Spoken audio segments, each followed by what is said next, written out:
Hello dear student. तो कैसे हैं आप सभी? आशा करता हूं कि मस्त होंगे, स्वस्थ होंगे और अपनी अपनी परीक्षाओं की तैयारी में लगे होंगे। तो आज जो कहानी हम लोग देखने जा रहे हैं, टॉर्च बेचने वाले, इसका है सो ये दो दोस्तों की कहानी है। इसको है सो थोड़ा व्यंग्यात्मक ढंग से लिखा गया है। तो चलिए हम लोग जल्दी से अब चैप्टर की तरफ जाते हैं।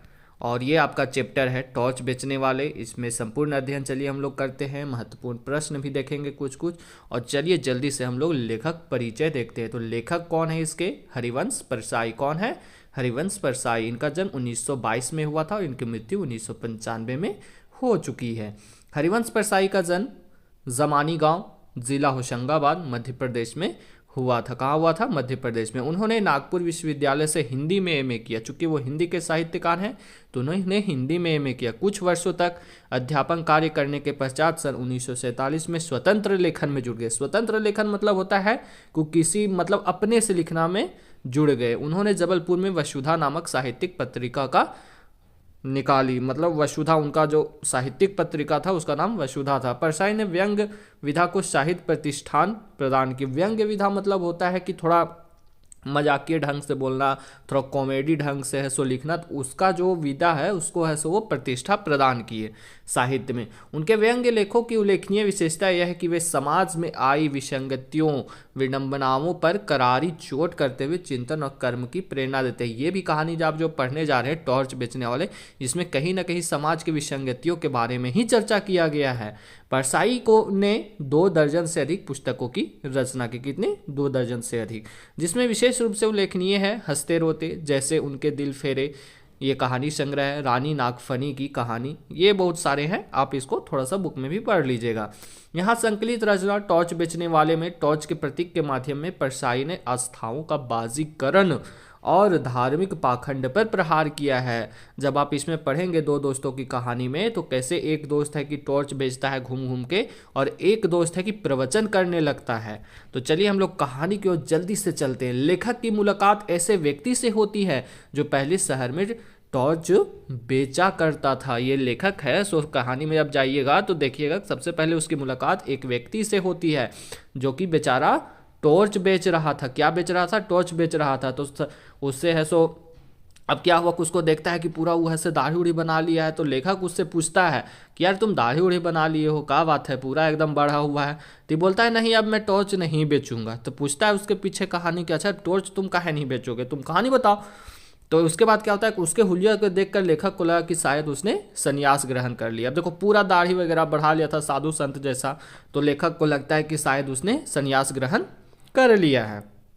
पूछने पर उसने बताया कि अब टॉर्च बेचने का काम नहीं करता है क्योंकि उसके आत्मा की प्रकाश जल गई है। अब वो अपना थोड़ा भाव में बोलता है, साधु संतुला भाव में, कि अब मैं टॉर्च नहीं बेचूंगा क्योंकि मेरे आत्मा में प्रकाश जल गई है।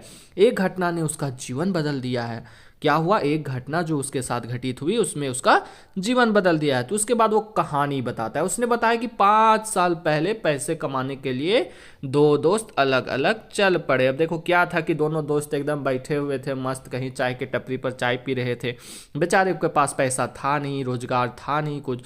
तो किया क्या जाए? दोनों दोस्त सोच रहा है यार पैसा कैसे कमाया जाएगा, यार पैसा कैसे पैदा किया जाए, कहाँ से आएगा पैसा। हम लोग भी अभी जवान हैं, हम लोग भी 2 दोस्त मिलते हैं तो पूछते हैं यार पैसा कैसे कमा जाएगा। तो एक दोस्त बोलता है कि चलो कुछ हम लोग करते हैं। लेकिन फिर दोनों दोस्त है सो सोचता है ना कि चलो साथ में कुछ करते हैं, कि साथ में कोई बिजनेस करते हैं। लेकिन एक दोस्त बोलता है कि नहीं, बिजनेस दोनों अलग अलग करेंगे, साथ में करेंगे तो नहीं सफल होंगे। चलो तुम भी अपना बिजनेस अलग करो और हम भी अपना बिजनेस अलग करते हैं। दोनों दोस्त 2 तरफ निकल लेते। अब देखिए क्या होता है।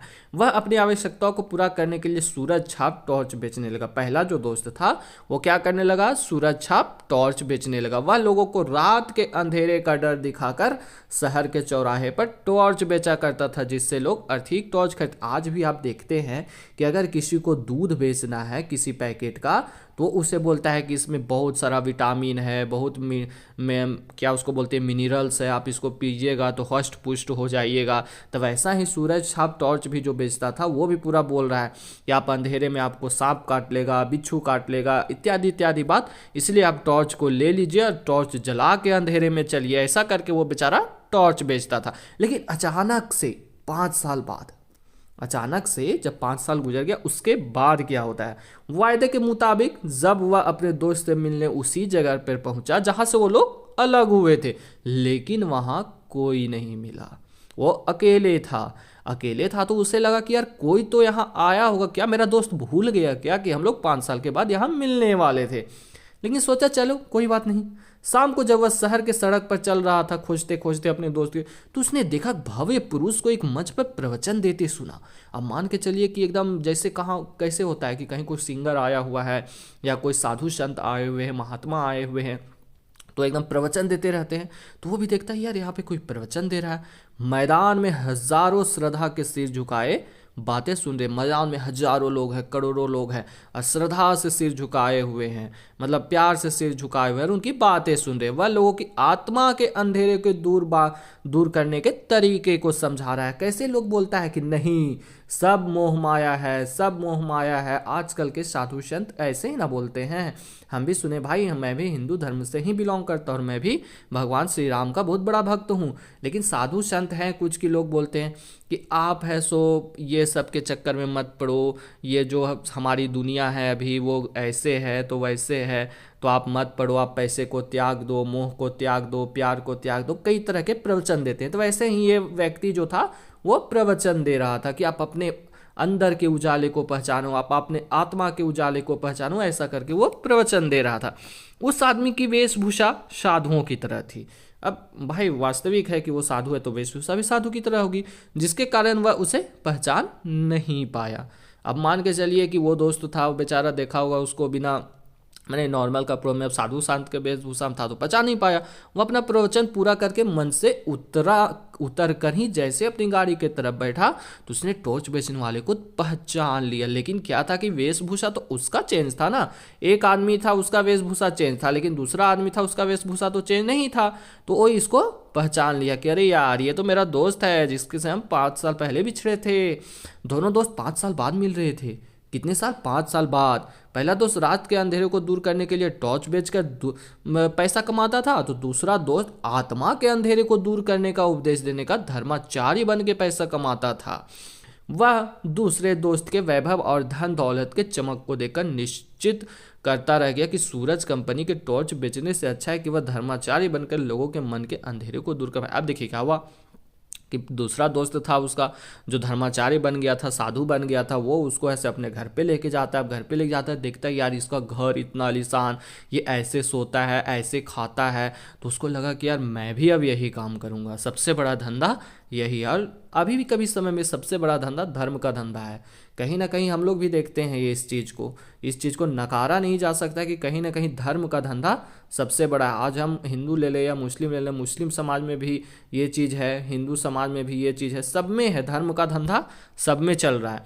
इस प्रकार वह लेखक को बताता है कि वह अब टॉर्च नहीं बेचेगा। लेखक को फिर बताता है कि अब मैं टॉर्च नहीं बेचूंगा, लेकिन वह रात के अंधेरे को दूर करने वाला टॉर्च नहीं बेचेगा, बल्कि आत्मा के अंधेरे को दूर करने वाला टॉर्च बेचेगा। मतलब वो भी प्रवचन करता बनेगा। लेखक ने टॉर्च बेचने वाले दो दोस्तों के माध्यम से बताया है कि किस प्रकार संतों की वेशभूषा धारण करके आत्मा के अंधेरे को दूर करने वाले टॉर्च बनकर समाज के लोगों को अपनी पैठ जमाए हुए हैं और दूसरे भी इस लाभप्रद धंधे को देखकर यही काम करने को प्रेरित हो रहे हैं। अब देखिए कहीं ना कहीं आप अभी तक भी कंट्रोवर्सी देखते होंगे कि कोई दिन पहले एक कंट्रोवर्सी हुई, क्या नाम है उनका, जया किशोरी जी। मैं उनका सम्मान करता हूँ, जय किशोरी जी थी, मैं उनका सम्मान करता हूँ। वो भी बोलती है कि मोह माया को त्यागो, मोह माया को त्यागो। मोह माया को त्यागने का तात्पर्य है कि आप पैसे कौड़ी ये सब चीज़ से दूर हट जाओ, तुम कृष्ण भक्ति में लग जाओ, अपने भगवान की भक्ति में लग जाओ, राधा रानी का हमेशा नाम जपो। लेकिन क्या है कि अब उन्हीं को है सो कंट्रोवर्सी ऐसा हुआ कि वो एक ऐसा बैग लेके चल रही थी जिसका दाम लगभग 4 से 5 लाख रुपया था। तो वो मोह माया तो वो नहीं ना त्याग रही है, वो तो बस सिखा रही है लोगों को कि आप मोह माया त्यागो। उसको सिखाने के लिए वो 5 से 6 लाख रुपया चार्ज कर रही है। तो ये जो जया किशोरी है वो अपने खुद से कहाँ मोह माया त्याग रही है। तो कहीं ना कहीं धर्म का लोग धंधा कर रहे हैं और उसमें सब लोग पीस रहे हैं। तो यहाँ लेखक भी है सो उसी बात को है सो कहने का कोशिश कर रहा है, लेकिन क्या किया जा सकता है, जैसा है समय चलता रहेगा। चलिए कुछ प्रश्न देखते हैं। 5 साल पहले दोस्त के सामने सबसे बड़ा सवाल क्या था? दोनों दोस्त के सामने क्या सवाल था? पैसा कैसे पैदा करें, चूंकि उन लोग के पास तो नौकरी वगैरह था नहीं, तो उन लोग सोच रहा था यार पैसा कैसे कमाएं।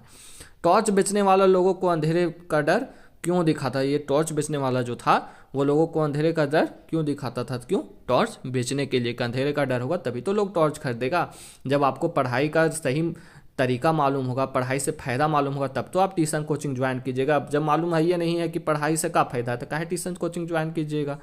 प्रकाश बाहर नहीं है, उसे अंदर में खोजो। इस पंक्ति को किसने कहा था? इस पंक्ति को कहा था उस भव्य पुरुष ने। किसने कहा था? भव्य पुरुष ने, मतलब दूसरा दोस्त ने। पहला दोस्त क्या काम करता था? पहला दोस्त क्या काम करता था? टॉर्च विक्रेता था। और दूसरा दोस्त क्या करता था? वो प्रवचनकर्ता बन गया था। क्या बन गया था? प्रवचनकर्ता बन गया था। टॉर्च बेचने वाला पाठ किस शैली में लिखा गया है? तो ये थोड़ा व्यंग्यात्मक शैली में लिखा गया है। जब आप बुक को रीड कीजिएगा, बुक को एक बार जरूर पढ़िएगा, बुक को रीड कीजिएगा तो आपको पता चलेगा कि ये व्यंग्यात्मक शैली में लिखा गया है। दोनों दोस्त आपस में किस स्थान पर मिलते हैं? आपस में कहाँ पे मिलते हैं? तो प्रवचन स्थल पर। जहाँ पे वो दोनों दोस्त बिछड़े थे, दोनों दोस्त जहाँ से बिछड़े थे, जहाँ से वो दोनों दोस्त बिछड़े थे, वहाँ जाके वो लोग नहीं मिलता है। वो है सो जब खोजते खोजते जाता है तो वो प्रवचन स्थल पर मिलता है। चलिए, बहुत बहुत धन्यवाद जो आप यहाँ तक जुड़े रहे। आपका दिन शुभ।